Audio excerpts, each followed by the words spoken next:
I'm not trying to honor you.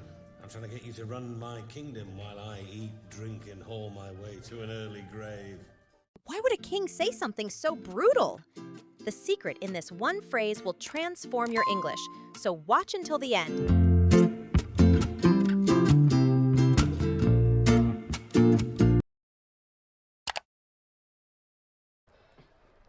Let me give you some advice, bastard. Never forget what you are. The rest of the world will not. Wear it like armor, and it can never be used to hurt you.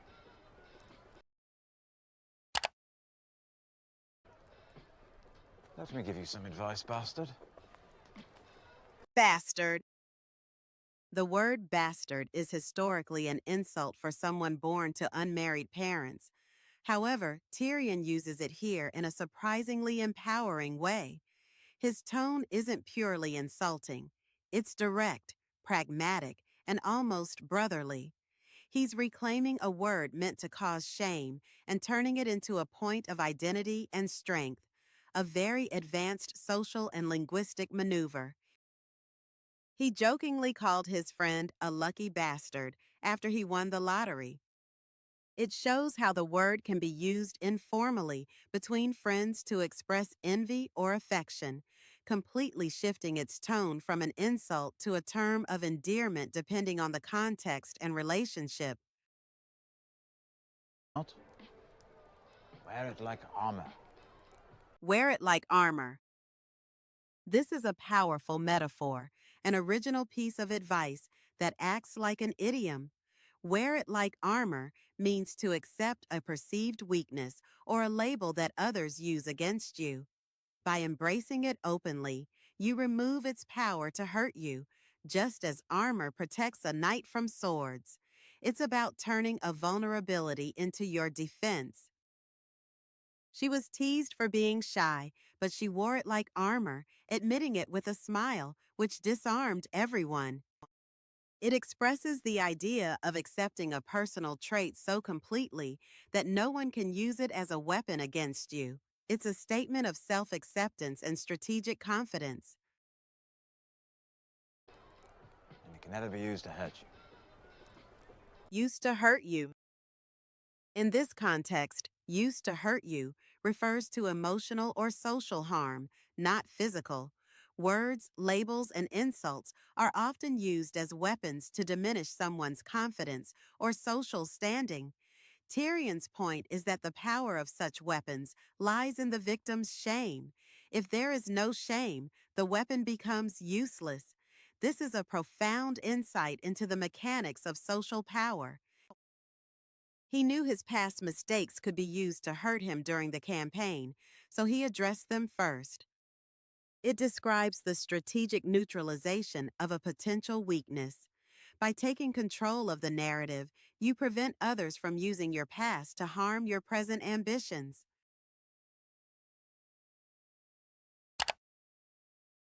My husband? If you told the king both our heads would be skewered in the city gates by now. Whatever John Arryn knew or didn't know, it died with him. And Robert will choose a new hand of the king, someone to do his job while he's up fucking balls and hunting whores. My husband? If you told the king both our heads would be skewered in the city gates by now. Heads would be skewered. This is a very graphic and powerful idiom. To be skewered literally means to be pierced with a long pin. Here, it's used to mean being executed and publicly displayed as a warning to others. It vividly illustrates the brutal consequences of treason and the high stakes of their secret, emphasizing extreme danger and the finality of their potential punishment. If the boss finds out who leaked the memo, their head will be on a spike. This is a more common, modern variation of the same idea. It means the person responsible will be severely punished or fired in a very public and exemplary way. With him. And Robert will choose a new hand of the king, someone. Hand of the King. The Hand of the King is a unique title from this world's lore. It's not just an advisor. It's the king's most powerful appointed official, who often runs the kingdom on his behalf. Understanding this term is crucial to the plot. It signifies immense power, responsibility, and, as we learn, immense danger. It's a prime example of world-specific vocabulary. In many companies, the Chief Operating Officer, COO, acts as the CEO's right hand, managing the daily operations. It compares the hand of the king to a real-world position of ultimate trust and operational authority, showing that the concept of a powerful second-in-command is universal. Robert will choose a new hand of the king, someone to do his job while he's up fucking balls and hunting whores. Or Is it the other way around? The phrase, "or is it the other way around," is a witty expression used to suggest a humorous or cynical reversal of two items just mentioned. Here, Jamie amusingly questions whether the king hunts animals and sleeps with women, or the reverse. It reveals Jamie's sharp, cynical wit and his disrespectful view of the king, using wordplay to make a cutting remark. Are you a man who happens to own a dog, or a dog that happens to own a man? Or is it the other way around? It expresses a playful confusion about who is truly in charge in a relationship, the owner or the pet. This highlights how the phrase can create humor by questioning a well-known dynamic.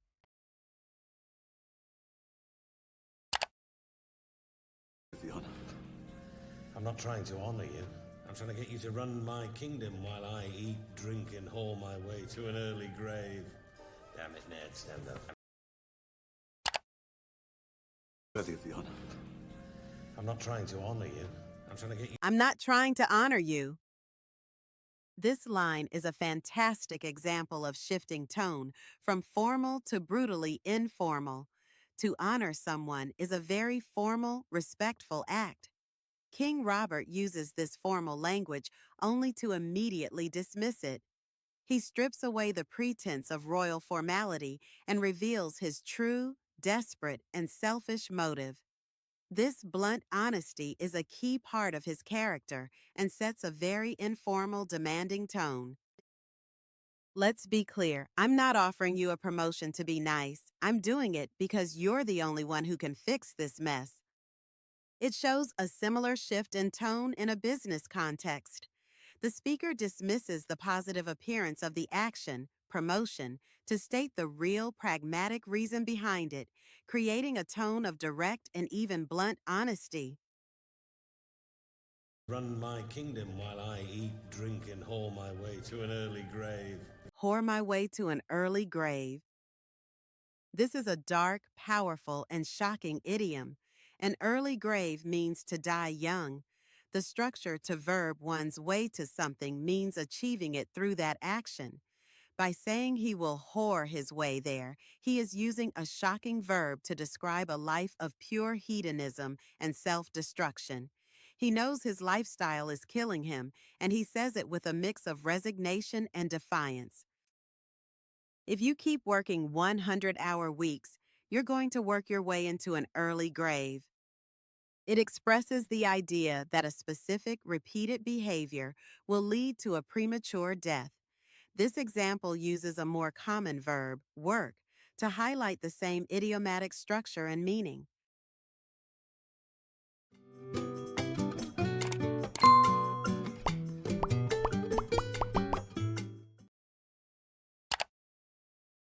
Why I did it. John said he was a deserter. But do you understand why I had to kill him? Our way is the old way. The man who passes the sentence should swing the sword. Understand why I did it? John said he was a deserter. But do you Deserter. A deserter is a member of the armed forces who illegally runs away from their duty. It's a very serious crime, often punishable by death, as we see in this episode. This word carries a heavy weight of shame, cowardice, and betrayal. Understanding this term is key to grasping the harsh laws and honor code of the Night's Watch and the North. During the war, he was branded a deserter for abandoning his post, a label that haunted him for life. It highlights the severe and lasting social consequences of desertion. The word implies not just a crime, but a permanent mark of dishonor that can follow a person forever. The man who passes the sentence should swing the sword. The man who passes the sentence should swing the sword. This is a core proverb of House Stark's philosophy. It means that a leader must be willing to personally carry out their own commands, especially the most difficult ones. It's an idiom for taking ultimate responsibility. Ned Stark believes that if you are not willing to execute a man yourself, then perhaps he does not deserve to die. It speaks to a code of honor, accountability, and justice. The CEO decided to personally inform the employees about the layoffs, believing that the one who passes the sentence should swing the sword. It shows the application of this principle in a modern corporate setting. It means a leader should not delegate their hardest, most painful responsibilities, but should face them directly to show accountability.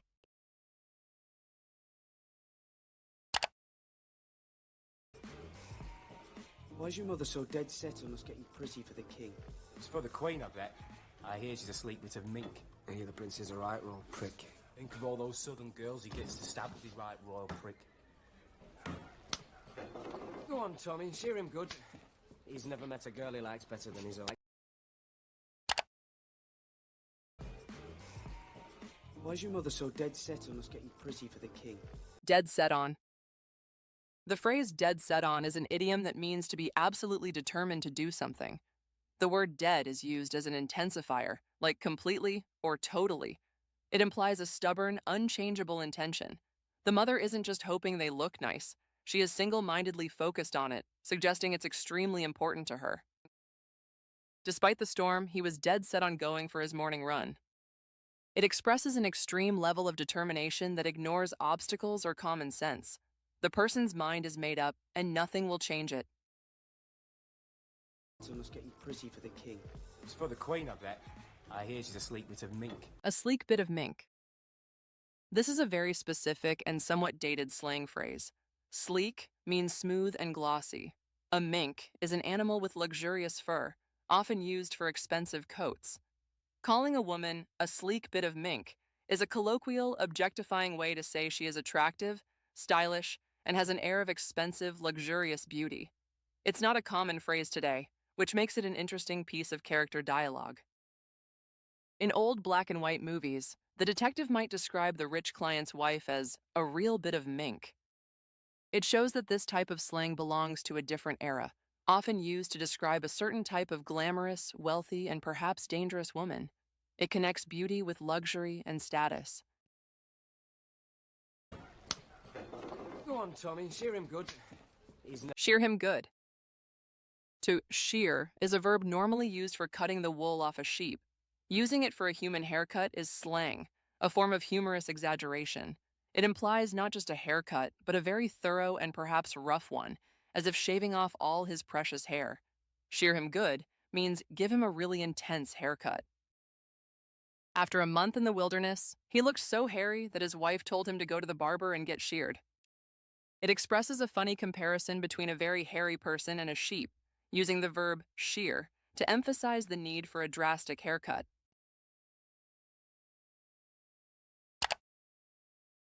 Rode in from the hills, captured a deserter from the Night's Watch.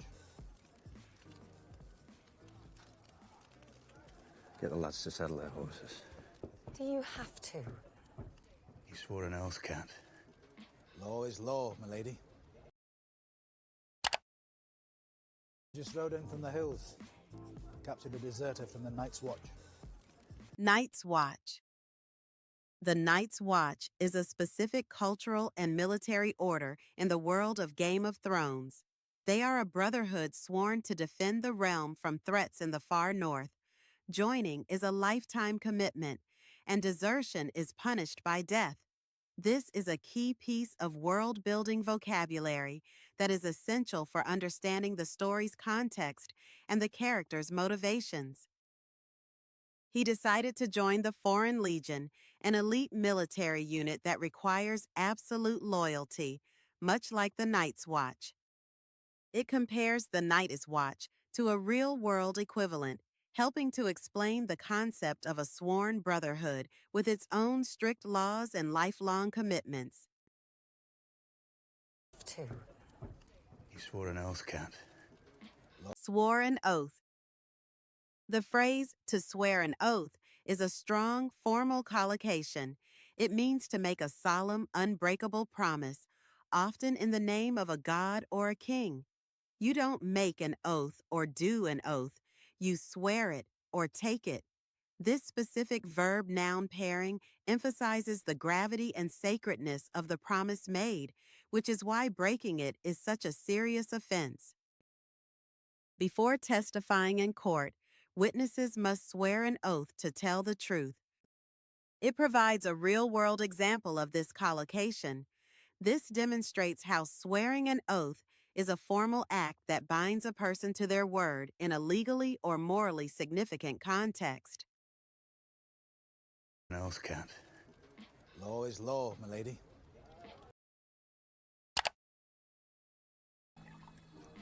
I need you to be perfect today.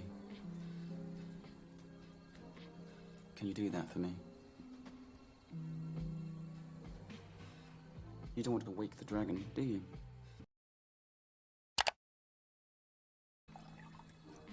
I need you to be perfect today. I need you to be perfect. The tone of this sentence is incredibly important. It sounds like a simple request, but coming from Viserys to his younger sister, it is an absolute command filled with menace. The word need is not a polite request. It's an expression of his own desperate ambition. The pressure he is putting on her is immense. His tone is not loving, but demanding and threatening. Before the big client presentation, the manager told his team, "I need this to be perfect, no mistakes." It shows how this phrase is used to convey high stakes and immense pressure. The tone is not one of hope, but of strict demand, where anything less than perfection will result in negative consequences. You don't want to wake the dragon, do you? Wake the dragon.